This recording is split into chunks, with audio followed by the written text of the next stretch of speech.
Hi friends, food and सफर या चॅनलमध्ये तुमचे स्वागत आहे।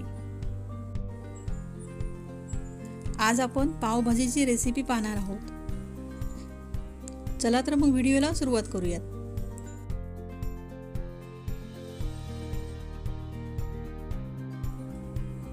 पावभाजीसाठी इथे मी 3 ते 4 बटाटे कापलेले आहेत, ते आपण कुकरमध्ये घालून घेऊयात।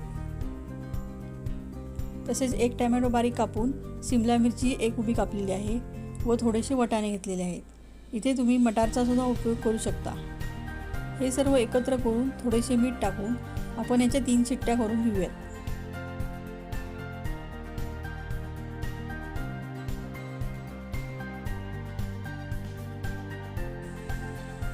इथे आपल्या 3 शिट्ट्या झालेल्या आहेत। बटाटे, वाटाणे व शिमला मिरची आपण मॅश करून घेऊयात। कढई आपली गरम झालेली आहे, आपण त्यात थोडेसे तेल टाकूयात। मी इथे कमी तेलाचा वापर केला आहे। मी इथे तेल व बटर असे मिक्स टाकलेले आहे।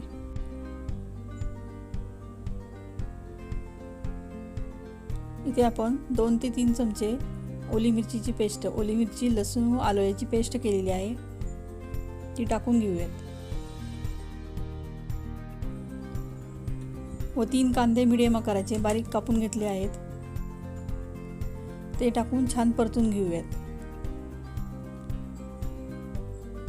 कांदा आपण व्यवस्थित मऊ करून घ्यायचा आहे। त्याच्यानंतर टोमॅटो घालूयात। टोमॅटो व कांद्याला तेल सुटले पाहिजे, व्यवस्थित त्याची बारीक पेस्ट झाली पाहिजे। त्यानंतर 1 चमचा हळद पूड टाकूयात।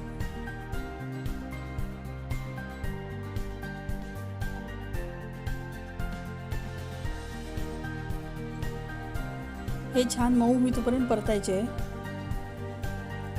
व झाकण ठेवून 1 मिनिट वाफ काढूयात।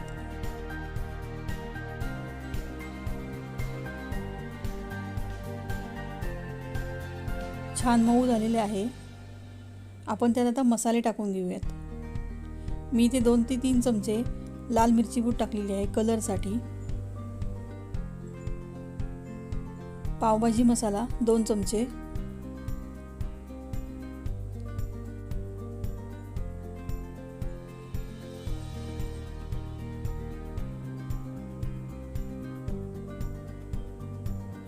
चवीनुसार मीठ टाकूयात। कांदा टोमॅटोला छान कलर आला आहे। आता आपण त्यात कोथिंबीर घालूयात व पुन्हा एकदा एक वाफ काढून घेऊया।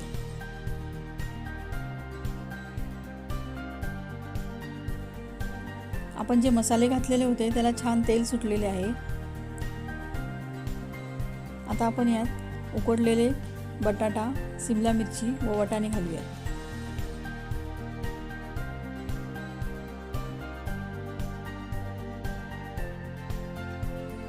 हे व्यवस्थित एकत्र करून घ्यायचे आहे। ही भाजी मला थोडीशी पातळ करायची आहे, म्हणून मी त्यात 1 ग्लास पाणी घालत आहे।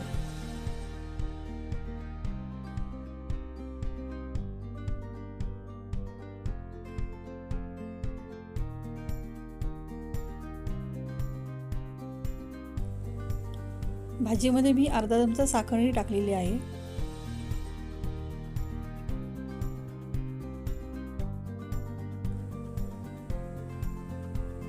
मी इथे थोडीशी कसुरी मेथी घातलेली आहे। कसुरी मेथीने छान टेस्ट लागते। पावभाजीची भाजी आता तयार आहे। आता आपण पाव भाजून घेऊयात। त्यासाठी मी इथे तव्याला बटर लावून घेतलेले आहे।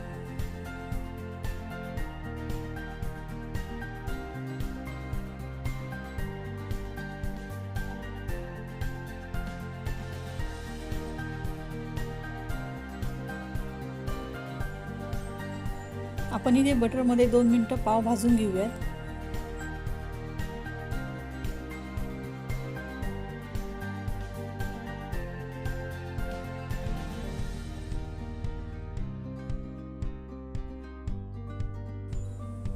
आजची पावभाजीची रेसिपी तुम्हाला कशी वाटली हे कमेंट करून नक्की कळवा। आजचा व्हिडिओ आवडला असेल तर लाईक, शेअर आणि चॅनलला सबस्क्राईब करायला विसरू नका। Thank you.